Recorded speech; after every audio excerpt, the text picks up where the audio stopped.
예수님께서 바람과 바다를 꾸짖어 잠잠하게 하셨을 때 함께 있던 사람들은 큰 충격을 받았습니다. 병 고치는 능력뿐 아니라 자연까지도 순종하게 하시는 예수님의 능력을 경험했기 때문입니다. 예수님은 하나님이 아니고서는 도저히 할 수 없는 그런 말과 생각과 행동을 하셨습니다. 그래서 니고데모는 당신이 하나님으로부터 오신 분이 아니라면 이런 일이 있을 수 없습니다. 이렇게 고백했습니다. 오늘 본문은 더 나아가서 영적인 세계에서 예수님이 왕이 되심을 능력으로 나타내 보여주셨습니다. 더러운 귀신을 쫓아내는 사건을 통해서 보여주신 것입니다. 그렇다면 예수님의 능력은 어디에서 온 것일까요? 예수님의 능력은 사람의 정신력이나 최면술이나 마술이 아닙니다. 그러면 예수님의 능력은 어떤 것일까요? 그것은 바로 하나님으로부터 오는 능력입니다. 즉 성령의 능력입니다. 시편 62편 11절에서 권능은 하나님께 속하였다 하셨도다 이렇게 말씀하십니다. 예수님 당시에 강력한 로마 정부가 있었습니다. 그때는 로마의 영향력이 미치지 못하는 곳이 없었습니다. 예수님의 능력은 이러한 정치적인 힘, 군사력의 힘 또는 바리새인과 서기관들로 지칭되는 종교적인 힘이 아니었습니다. 이 능력은 오순절 다락방에 모인 제자들에게 임한 불의 혀같이 갈라지는 그러한 성령의 능력입니다. 예수님의 능력은 하나님께 속한 능력이며 하나님으로부터 온 능력입니다. 우리 그리스도인들은 세상의 힘이나 또는 돈의 힘이나 정치, 군사, 권력의 힘이나 과학과 자연의 힘이나 지식의 힘을 의지하는 사람들이 아닙니다. 하늘의 능력, 하나님으로부터 오는 능력을 의지하는 사람들입니다. 예수님의 능력은 바로 하나님의 나라와 관련되었습니다. 세상에는 국력이라는 것이 있습니다. 이 국력은 군사력, 경제력, 정치력, 외교력, 문화 등에 의해서 평가됩니다. 나라마다 힘이 있습니다. 힘이 없으면 나라가 세워지지 않습니다. 나라는 힘에 의해서 존재합니다. 그래서 많은 사람들이 권력에 대한 의지를 인간 본능에 대한 의지라고 말하기도 합니다. 하나님 나라에도 능력이 있습니다. 예수님이 가지신 능력은 이 세상에 속한 것이 아니라 하나님 나라와 관련되어 있습니다. 마가복음 9장 1절에서 내가 진실로 너희에게 이르노니 여기 서 있는 사람 중에서 죽기 전에 하나님의 나라가 권능으로 임하는 것을 볼 자들도 있느니라. 하나님의 나라는 능력으로 임하는 것입니다. 그 힘은 어둠을 물리치는 빛의 힘과도 같습니다. 그 힘은 진리의 힘이요 영원한 힘입니다. 마태복음 12장 28절에서 그 힘이 나오는데요. 그러나 내가 하나님의 성령을 힘입어 귀신을 쫓아내는 것이면 하나님의 나라가 이미 너희에게 임하였느니라. 하나님의 성령을 힘입어, 이 말은 권능을 의미합니다. 성령이 너희에게 임하시면 너희가 권능을 받고 라고 하셨습니다. 여기에서 권능은 헬라어로 두나미스인데요. 이것은 다이너마이트의 어원이기도 합니다. 이것은 폭발하는 힘이며 하늘의 권능입니다. 이 세상의 법이나 정치, 군사가 주는 힘과는 전혀 다릅니다. 예수님은 이 능력을 가지고 계셨습니다. 너희들이 하나님의 나라가 임할 때 그 능력을 보게 될 것이다. 이것은 바로 하나님 나라의 주인이신 예수 그리스도가 이 땅에 오셔서 하나님 나라의 능력을 보여주신다는 것입니다. 예수님이 병자를 고치시고 바다를 잠잠하게 하시고 귀신을 쫓아내신 그 능력은 하나님 나라의 능력입니다. 내가 주의 권능과 영광을 보기 위하여 이와 같이 성소에서 주를 바라보았나이다. 시편 63편의 이 시편 기자의 고백을 보면 우리가 주의 권능과 영광을 보기 위해서 주의 성소에서 주를 바라본다 라고 말씀하고 있습니다. 주일이면 우리는 주의 전에 모여 예배를 드립니다. 무엇 때문입니까? 설교를 듣기 위해서입니까? 아닙니다. 하나님 말씀을 통하여서 주님의 능력과 영광을 보기 위해서입니다. 교회에 와서 좋은 이야기 듣고 간다. 이걸로 끝나는 것은 아닙니다. 말씀을 통하여서 하나님의 영광과 하나님의 권능을 우리가 체험하는 것입니다. 병이 낫고 또한 우리의 성품이 변화되며 다른 사람을 용서할 수 있는 능력, 이것이 바로 하나님의 권능입니다. 오늘 우리는 하나님의 그 엄청난 권능을 느끼며 또한 체험하며 살아가야 될 것입니다. 말씀을 통하여서, 예배를 통하여서 하나님의 영광을 우리가 경험하기를 간절히 기도해야 될 것입니다. 우리는 우주를 만드시고 인간을 만드시고 역사를 통치하시며 주관하시는 그 하나님의 엄청난 힘을 영적으로 느끼며 이제 살아가는 것입니다. 이것이 바로 참된 예배입니다. 하나님의 권능에는 영광이 있습니다. 우리는 그 영광을 감히 상상할 수 없습니다. 그 영광을 볼 수 없습니다. 태양의 강한 빛이 너무 눈부시어 볼 수 없듯이 하나님의 영광의 빛을 볼 수 없습니다. 그래서 육신의 몸을 입으신 예수님을 우리에게 보여주신 것입니다. 이 힘의 절정에는 하나님의 영광의 능력이 가득합니다. 이것이 예수님이 가지셨던 힘이었습니다. 예수님이 가르쳐 주신 주기도문의 마지막 부분은 나라와 권세와 영광이 아버지께 영원히 쌓옵나이다. 이렇게 기도를 가르쳐 주셨는데요. 여기에서 세 가지가 나옵니다. 하나님의 나라, 하나님의 권세, 하나님의 영광입니다. 이 세 가지는 모두 연결되어 있습니다. 예수님의 능력은 바로 하나님께 속한 능력입니다. 하나님으로부터 나오는 능력이며 하나님 나라의 능력입니다. 영광의 능력입니다. 오늘 본문에서 귀신을 쫓아내시는 예수님의 능력과 역사를 보게 됩니다. 오늘 본문 28절 말씀에 또 예수께서 건너편 가다라 지방에 가심에 귀신 들린 자 둘이 무덤 사이에서 나와 예수를 만나니 그들은 몹시 사나워 아무도 그 길로 지나갈 수 없을 지경이더라. 귀신 들렸다는 것은 우리의 이성과 상식의 세계가 아닌 영적인 문제이며 영적인 분별력이 있어야 이 문제를 해결할 수 있습니다. 죄와 사탄의 문제도 마찬가지입니다. 교회에 처음 나온 사람에게 당신은 죄인입니다. 이렇게 말하면 펄쩍 뜁니다. 내가 무슨 죄를 지었느냐? 나는 양심껏 살아왔다. 나는 남에게 해를 끼친 적이 없다. 이렇게 주장할 것입니다. 그러나 성경은 모든 사람이 다 죄인이다 라고 말씀하고 있습니다. 왜 이런 시각 차이가 있을까요? 한쪽은 자연적인 입장에서 본 것이며 다른 한쪽은 영적인 시각에서 본 것입니다.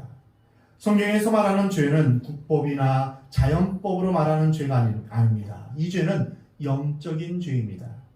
어떤 사람은 인생을 80, 강건하면 90, 100세까지 살다가 죽으면 끝이라고 생각합니다. 인생 별거 있나? 죽으면 끝이지. 이렇게 생각합니다. 이 사람은 영의 세계를 이해하지 못하는 사람입니다. 영원한 세계를 이해하지 못하는 사람입니다. 귀신 들렸다. 이것은 정신병과는 다른 것으로 악한 영이 한 사람의 인격 속에 들어가 그 사람을 지배하는 것입니다. 악한 영이 들어와서 그 사람의 정신과 육체를 지배하는 것입니다. 어떤 사람은 하나님은 믿지만 귀신이나 사탄의 존재는 부인하려고 합니다. 그러나 꼭 알아야 할 것은 하나님도 계시지만 귀신도 역사한다는 것입니다. 사탄 마귀는 실제적인 영향력을 행사하는 영적 실체입니다. 관념이 아닙니다. 막연한 개념이 아닙니다. 사탄은 자신의 정체를 숨기기에 영적 분별력이 없는 사람이나 교만한 사람이나 또는 믿음이 없는 사람에게는 그것을 분별할 수 없습니다. 사탄은 어떤 속성을 지니고 있을까요? 그의 제일 가는 전략은 자기를 숨기면서 영향력을 행사하는 것입니다. 사탄과 비슷한 직업이 있는데요. 바로 스파이입니다. 스파이는 숨어서 영향력을 행사하며 절대로 자신을 노출시키지 않습니다. 스파이는 노출하면 그 순간 죽습니다. 그래서 숨어서 공격합니다. 원래 사탄은 하나님을 찬양하며 하나님을 섬기도록 창조된 천사장이었습니다. 그러나 교만과 불순종으로 하나님을 대적하며 하나님을 향하여서 대항하다가 심판을 받고 타락하게 되었습니다. 그리고 사탄을 추종하던 천사 3분의 1이 함께 타락하여 귀신이 된 것입니다. 귀신은 죽은 자의 영혼이 아닙니다. 귀신은 타락한 천사입니다. 귀신들은 죽은 사람의 영혼처럼 가장해서 자신의 정체를 속이려고 합니다. 성경에는 죽은 자가 결코 이 세상에 다시 올 수 없다라고 분명히 말씀하십니다. 사탄은 지금도 심판을 받고 있으며 예수님이 다시 오실 때 완전한 심판을 받게 됩니다. 그러므로 인류의 역사는 사탄을 향한 심판의 역사이며 동시에 하나님의 백성을 되찾아오는 구원의 과정입니다. 사탄이 결정적으로 패배한 날이 있는데요. 그것은 예수님이 십자가에 돌아가신 날입니다. 마귀의 무기는 죄로 인한 사망입니다. 마귀는 죄와 사망의 권세를 가지고 예수님을 죽인 것입니다. 그러나 예수님은 3일 만에 다시 부활하셨습니다. 이것으로 사탄의 죄와 사망의 권세가 깨진 것입니다. 십자가에서 죄의 권세를 무너뜨리고 부활하심으로 말미암아 사망의 권세를 깨뜨리신 것입니다. 이것이 사탄의 결정적인 패배입니다. 그러나 아직 완전히 끝난 것은 아닙니다. 예수님이 다시 오시는 날 사탄의 세력은 완전히 끝이 납니다. 그래서 마귀는 패배했지만 제한적으로 지금도 활동하고 있는 것입니다. 오늘 본문에서 귀신 들린 자가 예수님 앞에 그대로 무릎을 꿇고 귀신이 쫓겨나가는 것을 볼 수 있습니다. 마귀는 절대 예수님께 대항하지 못합니다. 마귀가 완전한 심판을 받기까지 하나님을 대항하는 유일한 길이 있는데요. 그것은 바로 하나님의 형상으로 지음받은 인간을 공격하는 것입니다. 인간 속에 들어와서 인간으로 하여금 하나님을 반역하게 만드는 것입니다. 죄를 짓게 만드는 것입니다. 그래서 많은 사람들이 지금도 사탄에 억눌리고 귀신에 억눌리는 것입니다. 예수님 당시에도 귀신 들린 자가 많았듯이 오늘도 귀신 들린 사람들이 적지 않습니다. 귀신 들린 것과 정신병은 다른 것입니다. 이 차이점은 바로 예수 그리스도에 대한 반응입니다. 귀신 들린 자는 예수 그리스도의 이름을 제일 싫어합니다. 예수님을 무서워합니다. 지금도 예수 그리스도를 의지하고 믿음으로 나아가는 자는 마귀가 떠나가게 되어 있습니다. 사탄은 제한적인 활동을 하지만 하나님은 누구든지 예수 믿는 자에게 하나님의 자녀된 권세를 주셨습니다. 하나님의 자녀들은 귀신의 일을 멸할 수 있는 것입니다. 그러나 이러한 믿음이 없거나 이러한 영적인 사실을 인정하지 않는 사람들은 귀신에 억압되기 쉬운 것입니다. 그러면 귀신 들린 자의 모습은 어떤 모습일까요? 28절 말씀에 보면 귀신 들린 자 둘이 무덤 사이에서 나와 예수를 만나니 그들은 몹시 사나워 아무도 그 길로 지나갈 수 없을 지경이더라.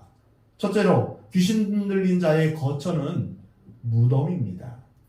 이 기사와 동일한 내용이 마가복음 5장과 누가복음 8장에 나오는데요. 거기서는 무덤이 그들의 거처이다 이렇게 표현하고 있습니다.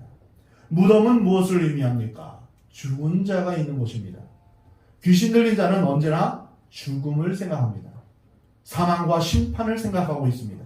그래서 귀신에 매여 있는 사람은 죽여라, 때려라, 부숴라 이런 말들을 합니다. 이들은 귀신의 영향권에 있는 사람들입니다. 이런 사람들은 다른 사람들을 죽이든지 자신을 죽이든지 합니다. 살인의 죄를 이제 쓰고 교도소에 모욕한 사람들을 보면 왜 그때 그 사람들을 죽였습니까? 그 사람을 죽였습니까? 했을 때 저도 모르겠어요. 뭔가 씌웠어요. 지금 지나고 보니 이제 제 손에 칼이 들려 있고 피가 있습니다. 이렇게 말하는 것을 이제 볼 수 있습니다. 그 순간 귀신의 그런 지배를 받은 것입니다. 귀신의 영향력에 있는 사람은 남을 미워하고 죽이고 파괴하든지 이것이 안 되면 매일 자살을 꿈꿉니다. 극단적이며 부정적이며 절망적입니다. 무덤이 그들의 현주소입니다. 사탄과 귀신은 사람들을 죽이고 멸망시키려고 이 땅에 왔지만 주님은 사람을 살리고 생명과 소망을 주시기 위해 이 땅에 오셨습니다. 마귀는 온 세상 사람들을 미혹하여 죄를 짓게 해서 결국 영원한 지옥에 빠지게 하는 것이 마귀의 목표입니다. 마귀는 죽이고 멸망시키며 예수님은 마귀의 일을 멸하심으로 우리를 살리며 생명을 얻게 하는 그리고 우리의 삶을 더 풍성하게 하려고 예수님은 이 땅에 오셨습니다. 두 번째는 그들은 몹시 사나워라고 표현하고 있습니다. 귀신은 사납습니다. 성격이 아주 거칠고 태도가 무례합니다.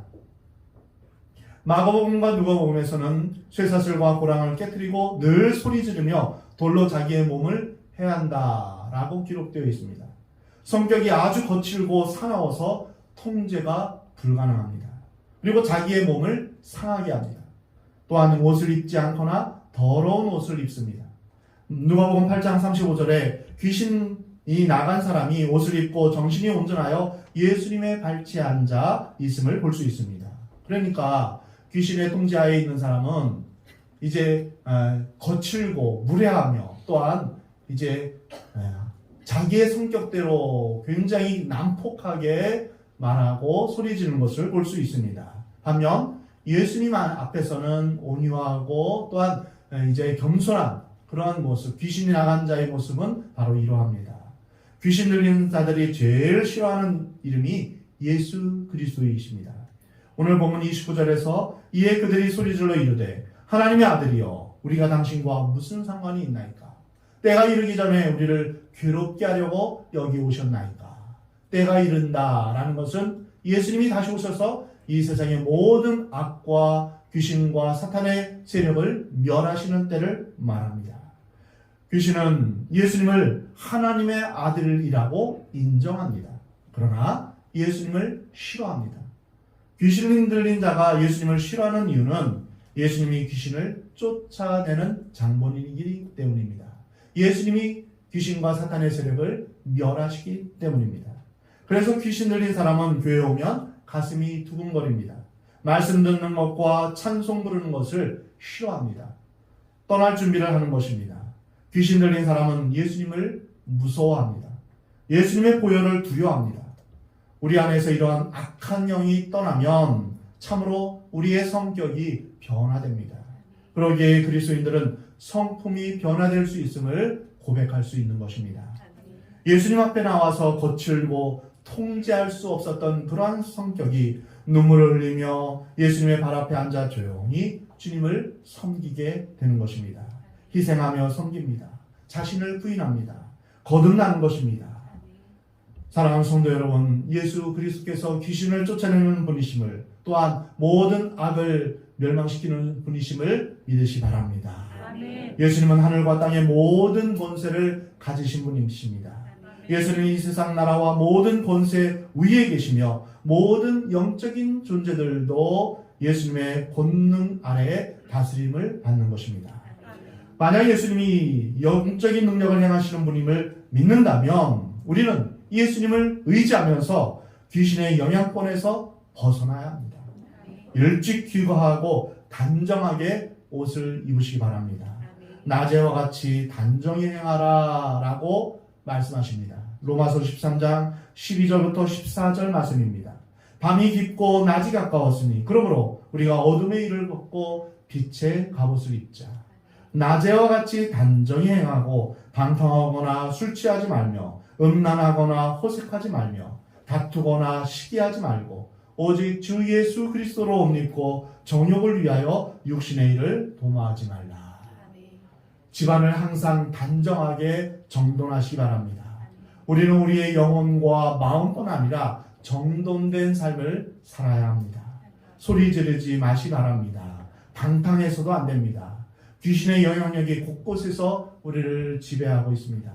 사랑하는 성도 여러분, 여러분의 보고 듣는 것을 조심하시기 바랍니다. 말하는 것을 조심하시기 바랍니다. 거룩한 것을 보고 세상의 소리가 아니라 말씀을 들으시기 바랍니다. 늘 찬양하며 사시기 바랍니다. 귀신은 우리로 하여금 세상의 쾌락, 향락에 매이도록 합니다. 이것은 흔히 중독으로 나타납니다. 술 중독, 게임 중독, 담배 중독, 성 중독, 도박 중독, 마약 중독, 이러한 중독에 매인다는 것은 그것이 종이 되는 것을 의미합니다. 그래서 끊기 힘든 것입니다. 우리 사회가 점점 향락 사회가 되어가고 있습니다. 우리는 영적 전쟁 중에 있습니다. 우리 몸을 하나님이 기뻐하시는 의의 병기로 드려야 합니다. 성령 충만함으로 거룩한 습관을 들여야 합니다. 일찍 자고 일찍 일어나시기 바랍니다. 우리를 지켜주는 것은 경건한 습관입니다. 귀신 문화는 밤늦게까지 안 자는 것입니다. 마귀로 틈을 타지 못하게 해야 합니다. 사람은 마음 상태에 따라서 천사가 되기도 하고 악마가 되기도 하는데, 심각한 것은 우리는 우리의 자신의 마음을 도저히 붙잡을 수 없다는 것입니다. 그래서 우리 마음에는 주인이 필요합니다.